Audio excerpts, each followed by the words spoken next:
We've heard a lot today about knock. Octane quantifies the susceptibility of a fuel to auto-ignite. So higher octane values imply a lower susceptibility.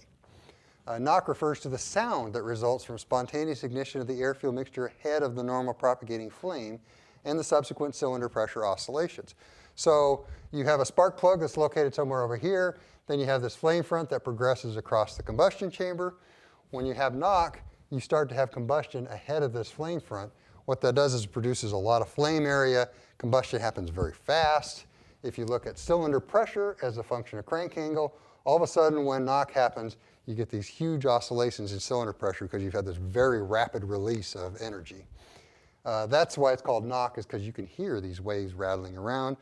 When Aaron was talking about knock sensors on the engine, what that is just an accelerometer. It's measuring vibration.